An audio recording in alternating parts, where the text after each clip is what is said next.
Do you have any singletons? No. Singles? I have a lot of them. Yeah. I used to at the partner, and I think I have done.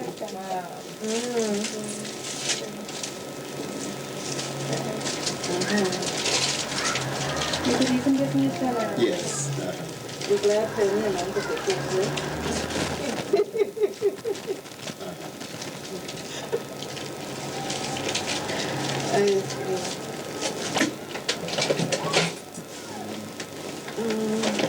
And this one, this is for So can you put them all together? Yeah, sure. Yes. What did you say? Yeah. could you? It's sad to go to but I wouldn't mind coming back, you see. You wouldn't? Well, you have to come back by public transport. Yeah, if I could.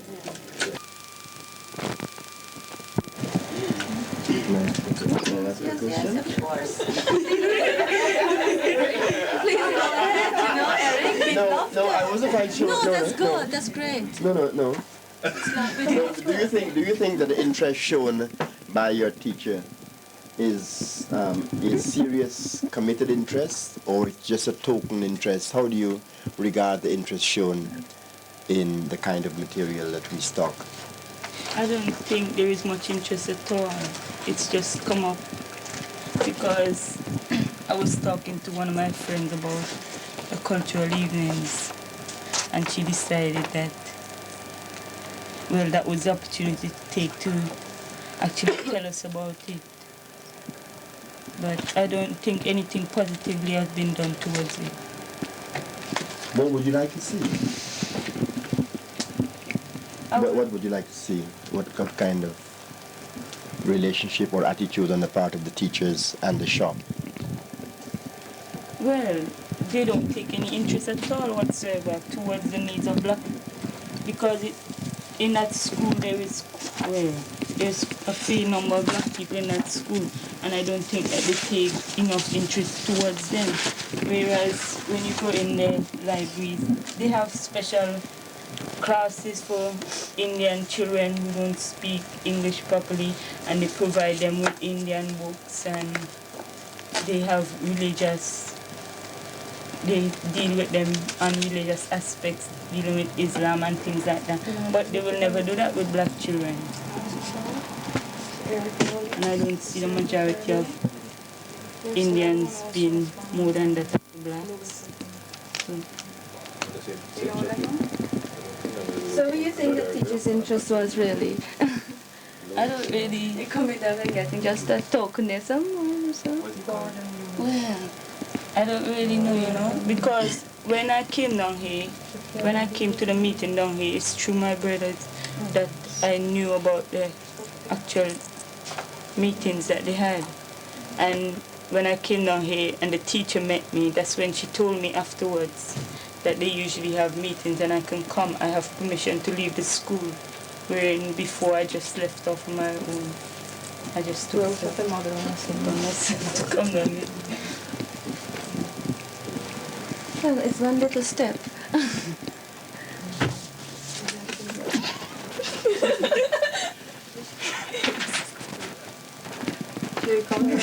Take your time, there's no hurry. Alright. You look very stupid here. It doesn't make any difference. You heard what Akama said? It makes no difference.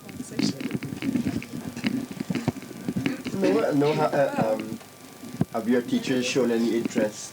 Well, they came down in here the once and literature. they did get some books, but they put them in a cabinet and the cabinet's got a lock on it and we can't get to the books. Pretty. So Pretty. it's not really much use to us. music teacher right Pretty. You see, you kept quiet, but what you said is so powerful. Just a few words. In other words, they've shut it away. Knowledge is something which should be shut away and not to be exposed for general participation. It's to be locked away like in the archives, like in the, So if Means power. Huh? Means Yes, power. of course. Yes. But if you expose it to people, They make people powerful. That's right. Yes. Beautiful. Knowledge is But power. then that's what I think that's the problem. I mean, I don't know if it's a that's problem. part of the problem. Part of But the the thing is, when a lot of people come down here and they find books about black people, black culture, black history, compared to the sort of books that they read at school and what they've been taught in terms of, their history from the English point of view or the Western man or whatever this point of view, I mean, they tend to want. Their identity is a lot stronger in terms of their own culture because they get to know a lot more about themselves. But also there is I don't know if it's a feeling against the teachers or whatsoever it is for not telling them about their own history. Or I don't know, but there's a gap anywhere because the kids are able to come down here and be able to learn about their own history, their own culture. Whereas at school they learn about something that doesn't really relate to them in any way whatsoever. And I think that's the difference, really. I don't know if it's a conflict as such, but it does exist, and it makes a difference.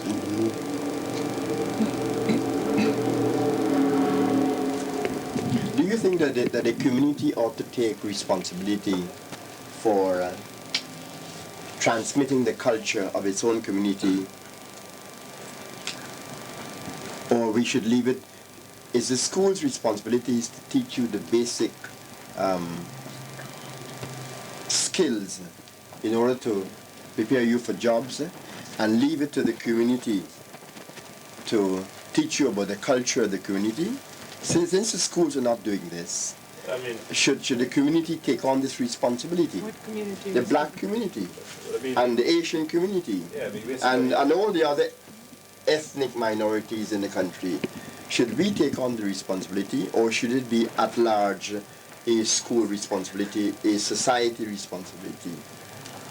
I don't think it could be at large, right? For the simple reason that a culture is something that's transmitted, right? It's handed down, okay? And really and truly, a white person can't teach me my culture, full stop. For the simple reason that they don't know, right? It's our responsibility to teach, to pass down our culture, to transmit it down, right? So I mean, it's responsibility of the black community, right, to make sure that is done and not to depend on the schools to do it, because they're not going to do it.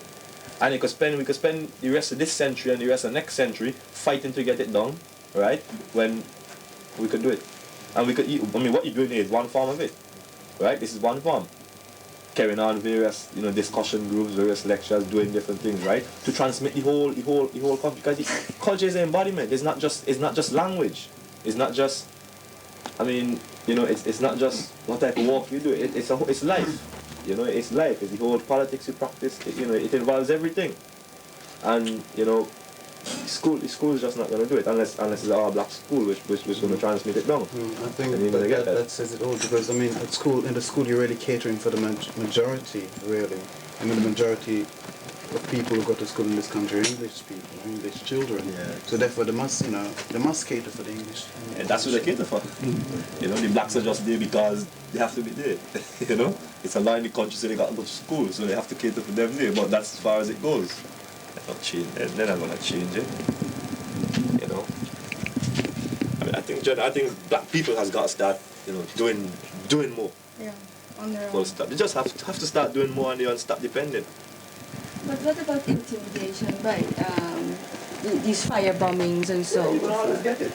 You have to expect it. You're always gonna get it. Unless you create your own black defense force, you're always gonna get intimidated. Because why? What's the story on the NF here, the National Front? National Front. Yeah, You mean conservatives? right. Oh. Indeed. Story on them. Well, And the firebombing of stores and the attack of black youths and black young ladies and stuff. that's it's racism, isn't it? It's just coming back. You see, it's coming back. Not that it has ever left. But it's just coming back to the surface. In the past, it's been on the ground. National Front has always been me as far as I'm concerned. Right? Nobody can tell me National Front is a thing that started last year, 2 years ago. Yes, National Front has been in this country ever since black people stepped foot in this country, and that's going back hundreds of years. You understand? So It's just that at times they go on the ground and at times they come, right? It serves their purpose now to come on the surface because they have so much support, right? Because what? I mean, just take for instance, right? The Indian community, right, is expanding business-wise. Okay? And that's a threat to them. Whether they would like to admit it or not, it's a threat to them. Okay, they know it. So I mean, when that's why National Front can feed off of these issues. When they come up, they can say that well, look what they're doing. They're taking our jobs. They even controlling our what they like to call a statement. They're controlling all the sweet shops, and they're controlling everything now. And they will get support like that. They will be able to drum up support like that. Even though they had that support, people would support the National Front all the time. But within, no, you're getting a lot of other white people will come out and say yeah, I support the National Front, even though they might tell you so in physical words, right? But that feeling is there. And then, as I say, it's a wing for the Conservatives. And it's just another wing for the Conservatives. And, they're working hand in hand to make sure that it's done. That's why there's so much talk about, all this immigration rubbish and all this kind of thing, Infatuation. It ain't really, it serves their purpose now to carry on the action because they are protected. They are protected. That's the reason why. Well, that's the reason why they can bomb this. They can, paint up the bookshop here and break windows and throw things in here, right? For 3-4 times, and no one get arrested. Why? Because the whole machinery behind it, the state machinery, that is the National Front. But is there something that you're doing about it? I mean, well, this black defense. You got a choice, right? We should build. Or You got a choice. If you're being attacked, you do one or two things, right? You either build up a defense, okay, or you just go on being attacked, right? Black people reach the stage now where they can't go on being attacked forever. They got to build up a defense. We got to build up some form of defense, right? And whereas building up a physical defense is very important, right? You have to start building up that other side of the defense, right? That awareness side, that increase of knowledge, okay? And that gives you also the force it forms the build better spirit because you develop a whole conscious awareness with it, right? And I mean, the mere fact that you know that, right? It means that when the call comes, right? You don't have to think twice why. Right. You don't have to think why you should go. I mean, put it this way: if there's a black army, if there's the call for a black army today, right, to fight something, I mean, I wouldn't have to think why I should go and fight in it. You see, I already know why. You understand? So it's the building up of both sides really that's important, and expanding the whole cultural events, teaching the history, and making people aware. And you got to start from the young ones. Okay, that's the one side. But what about the other side? In what? The physical side. Yeah. The physical what side. Is the situation? You got to be on the that ground. side? You have to do it, but you've got to be on the ground in doing it. You can't come on the surface with it. Why? Because the machinery is too strong. Well, it's probably being done, but you don't hear about it. I mean, put it this way, right? I mean, the press, the media, right, puts what they want to put in the press, right? The media plays a game, okay? But I mean, I'm sure in cases, right, that a lot of the cases, black people defend themselves. Black people defend themselves. Like that case, of the yeah, the Asian youths, right? Five brothers. Yeah, I think the video brother can't remember the name. Yeah. Alright, they do. But you see what's happened? Yeah. Okay? That's exactly what's gonna happen. And that's what creates the fear. That's what creates the fear. I mean, if you're walking down the road and a guy come down the road and he molest you or something, right? Even though you might be capable of defending yourself physically, and you might, do it and do it properly, right? And they got from 2 or 3 years, I think, up to 7 years. You're the one who's gonna get in trouble. Defending themselves against attacks from. Exactly. So that's the reason why it's got to be on the ground.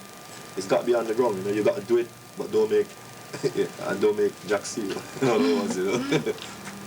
Tell me, yourself and Randy and Fern has been very active in setting up the karate club.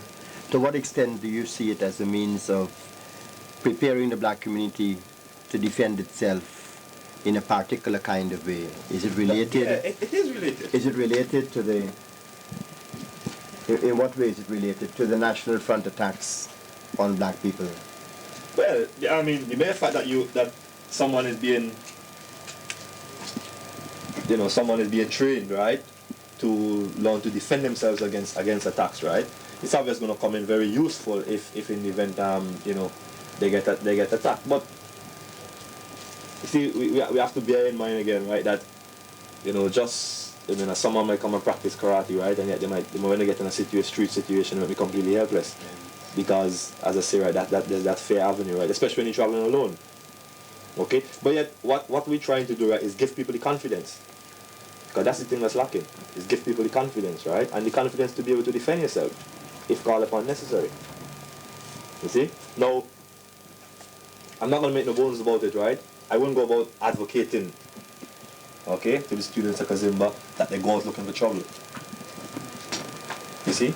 But at the same time, I'm not going to deny them the opportunity of defending themselves when called upon, when called upon to do it. Choice, really. You see? That we do. This is your first publication then? No, that's the third one. What's in there? Well, it just deals with, we teach people about, food, basic food that they eat, different, bits and pieces of philosophies and, Very interesting. then on the physical side, different fighting positions, stances and what's not, and, people like that. So the magazine is just like a sum up of everything that we do every so often. How long has this been established then? Kazimba. Yeah. 2 years. 2 years. Yeah.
Mostly in schools. Yeah, well, we've organised sessions here for the school students of Ealing. Mainly 4th, 5th and 6th years. And it's been on politics, arts, music, all those kinds of things really. And about 5 or 6 high schools at a time send a representative number of students. And sometimes this little shop's been really packed to the doors, about 60 or 70 students trying to pile in and listen. And they've been very good, though we haven't had as much cooperation from like the hierarchy in the schools as we would have wished, nor from the local education authority. But there has been support among sort of individual teachers and of course from students themselves. Okay, hierarchy doesn't support contribute anything? Not really. There have been occasional individuals, like there was an HMI locally. She's retired now. It was extremely good. Her name was Mrs. Debray, and but she covered a whole area. She wasn't just Ealing. Ealing itself hasn't been particularly supportive at all. And the other thing is trying to get schools to order their books from this shop. And again, it's only been small success. And what else? Well, I myself have gone around various high schools talking about Third World literature and telling the students I've been talking to that they can get it from here, the books and things from here. And it's amazing the amount of ignorance there has been on that subject. The libraries didn't stock books from the Third World, but libraries within the schools. Many of the teachers it's something that was a completely new area to them. But there was some success there. I mean, some did change their minds and did have money allocated to getting books, literature from the Third World to keep in their libraries. But it's very slow, really. I mean, with all the talk of multicultural education as being really established, I mean, this kind of having books within the schools, which should be quite a small thing, it hasn't really happened on any large scale. And Bogle being like one of... And these women, they were forgetting that there was a mirror, and I could see their reaction. And Dale Saunders, who was one of the founder members of Bogle, she's a Bahamian, she's gone back home. And Dale had her hair cropped as well, and we had her hair cropped, you know. And these women, they were laughing, you know, and they were behaving like that. You know, you would think that we were some kind of specimen, how they were carrying on. And throughout that evening, you know, these women were just pointing at us like that all the time, you know. And we had horrors. I had horrors walking the streets. But I remember those 2 particular girls. The one had her hair dyed in blonde, black girl, and she had this blonde hair in Charing Cross Road. And I turned back to her and I said, it's going to happen to all of us, you know? And they didn't know what to say because they didn't expect me to have been hearing what they're saying and to react in the way in which I reacted, you know? They must have seen examples from somewhere to dye their hair blonde and so. But I mean, this society around them, isn't it? It's a whole Maybe true blondes have more fun, you know what I mean? All the magazines and... I mean, it's like when we brought out the Rastafarian poster. In fact, that was the first thing we did in '68. Daniel Hartman. And then people used to say, but Jessica, we printed this thing, so this thing ugly, you know? That's what I used to say. But you must be gone mad now, look what you're doing. That is what I used to say. And I mean, all these posters here, you never saw them. You just saw that Hartman, the self-portrait one. And then the mother and child one. And we had so many thousands of copies left that I wanted to sell them off cheaply. And John LaRose said to me, don't sell them off, just keep them. People are going to buy them in the end. And, you know, so that, and Eric was talking about the greeting cards. When Errol did those greeting cards, I mean, we used to go to parties and sell them. And the blacks used to be embarrassed and the whites used to want to buy it. Because for the whites it used to be cute and for the blacks it was embarrassing. You know? Until when they're coming out of the shop, is this all the cards you have? You know, at that time we had 2. We did 2 first, then we did 4, and then we did 8. No, you can't do it now. No, I don't do it. Everybody else do it now. I didn't turn on. Let's run this guy. Yeah. Oh dear. I think the black people in the end, we're gonna be all right, man. We've been struggling all the time. We continue to struggle. We're on the move. And we're on the move. And I mean, the black young people like Fern, like Hayes, like Randy, like Ferris, all of them, like Akabra. I mean, what has been exposed to them now?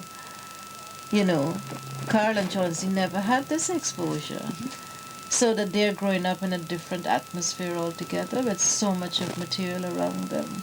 And it must make them sharp and much more confident in themselves. That can be felt in the whole community. You can feel multiply that change, you know, you can feel that change. But I think what is equally important here is that change, see what can happen, right, is what is happening now, right, is that it's getting out of hand.